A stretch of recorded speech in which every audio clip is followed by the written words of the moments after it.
Okay, this is a simple demonstration on how you would wire a sprinkler controller. This is a Hunter sprinkler controller Pro C. This is a light commercial controller basically. It doesn't matter what kind of controller you have. Basically, all of them are going to be the same. There's also this Imalaza controller that I've got here. Common master valve 1, 2, 3, 4. This has common master valve or pump 1, 2, 3, 4. It's exactly the same setup to be able to wire it. It just looks differently simply because this one is a little bit more confusing. When you look at this one, everything is compartmentalized. It's just a different way, different approach to the exact same type of wiring. Wire. I am showing or doing this demonstration with a commercial grade 14 gauge wire. At your home, you will probably be using something more like this.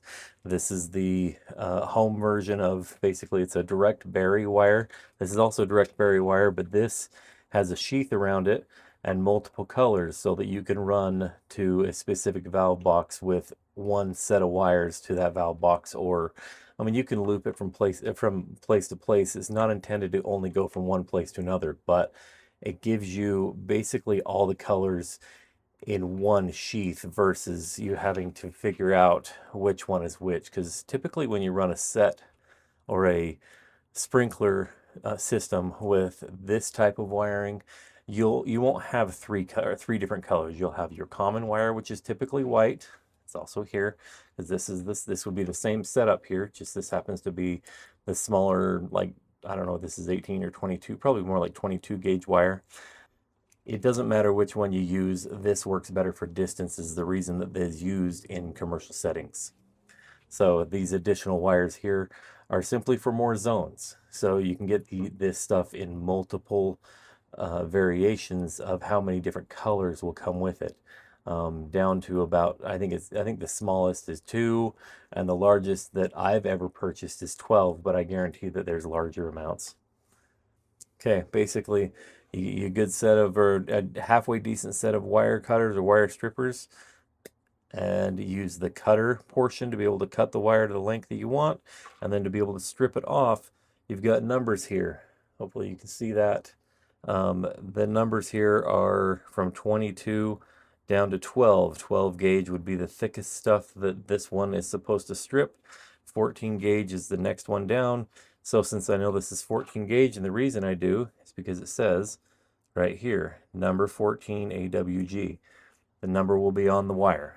So you basically just clip in, and you don't want to like push sideways on it because the side of this will bite into it.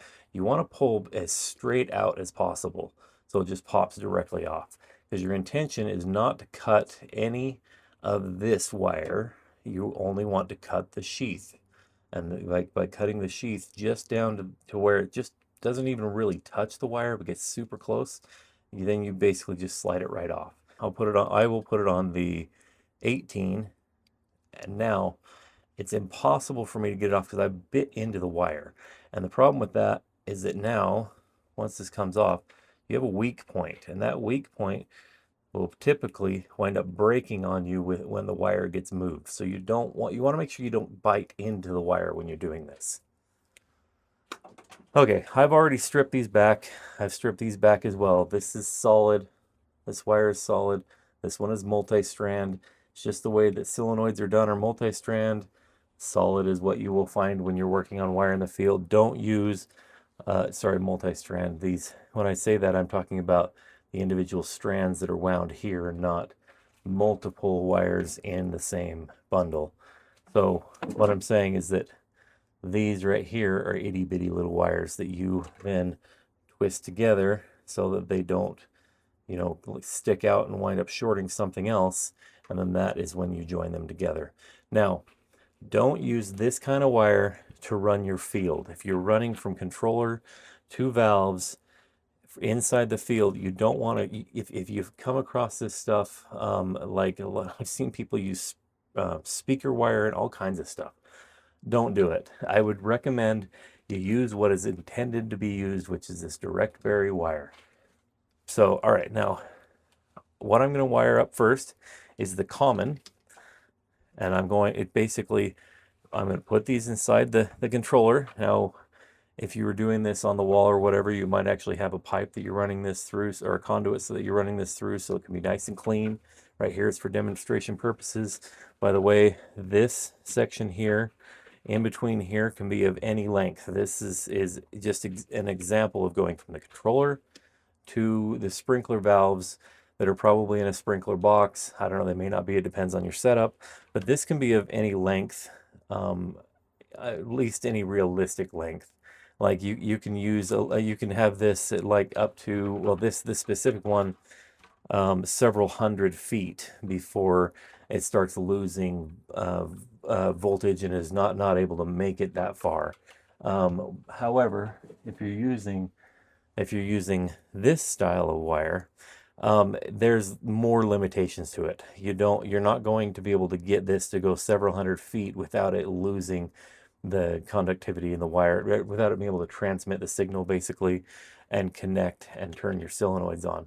You want to be cautious using this type of wire to be able to run long distances. There are wire charts that will tell you, if you're running a specific distance, what gauge your wire needs to be. I'm not going to tell you that because you want to look the chart up if you're going to be running long distances, but up to 100 feet, you're going to be okay with this stuff. Any more than that, I would suggest that you would look at a wire chart or simply go with the 14 gauge. But I mean, again, if you're running really long distances, you could run into trouble that way too. Okay, so the common wire needs to go over to the common right here. Basically, just loosen that, slide it up under there, and then tighten it back down. You can use, there are some connectors that you can get for the ends. I don't see sprinkler guys use them very often. I have never used them myself, but they do have some ends that you can buy for the wire that are more for electronics that work really good with these type of screws. All right, now I'm going to skip the P and MV. That's for a master valve. If you wire it up to this one right here that says MV or P, what's going to happen is every time any zone is running, this is going to be on. It's going to turn the valve on that the wire is connected to on this, because this is intended to be able to run a master valve, which turns the water onto the system. This is not a super common thing in my area.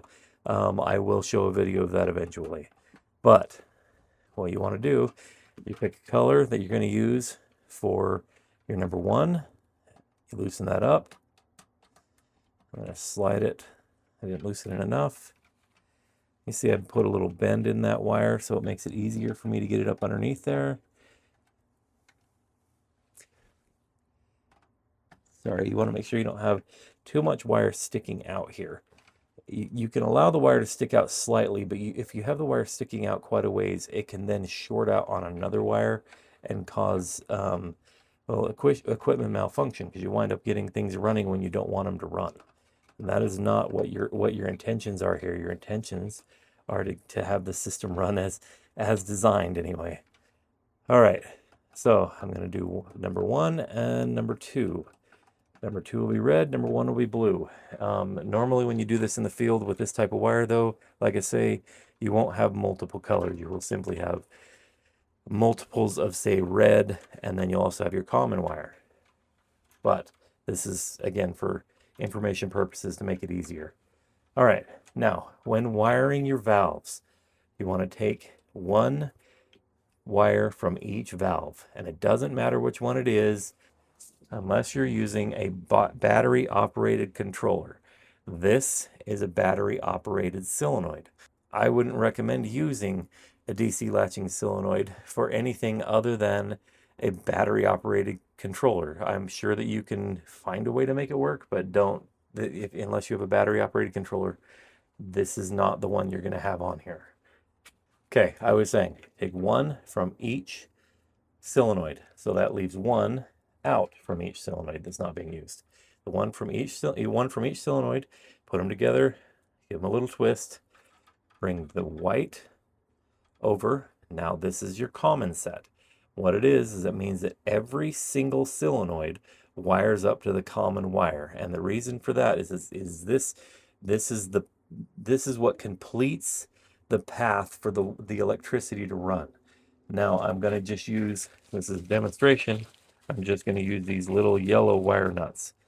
Now, if you're actually doing it in the field, I would recommend that you use something like these, which are grease-filled wire nuts, or these, which is a grease pack. And these two items, or these different items, wind up weatherproofing this so that you don't wind up having shorts. You don't want to have shorts in the system. But right now, all I'm doing, because of shorts, especially because the water is going to corrode this and it's going to destroy it if you leave it, or if you put it together with this kind of wire nut. Again, demonstration so that I can take it back apart. Okay, so the blue one was number 1.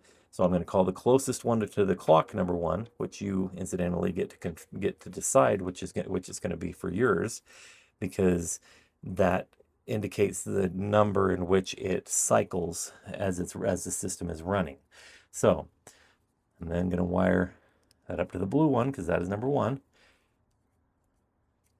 Also, I always give it a tug back to see if it comes loose, because I don't want it coming loose or we're going to have a short. Okay, and sorry, we're going to have an open connection if it comes loose. Okay, tighten it on there, and again, make sure that it doesn't come back. It doesn't come back when you pull back on it like this. Make sure it doesn't come out, because if it comes apart, it's not going to work. All right, so now that we know it's completely wired up, and incidentally, if you had a separate set, you can actually do a separate set of wires. And I'll do this as an example. This could be run into the controller, and you could then choose to have a common and 2 other wires or whatever, using another set of wires going somewhere else out in the field to another set of boxes. So you don't have to just have one single path moving in a certain direction. You can come out and go a different direction, but each of them have to have a common. So make sure that you wire up to the common. This one, I don't see additional commons in here, so you would have to use the actual common here and just double it up here.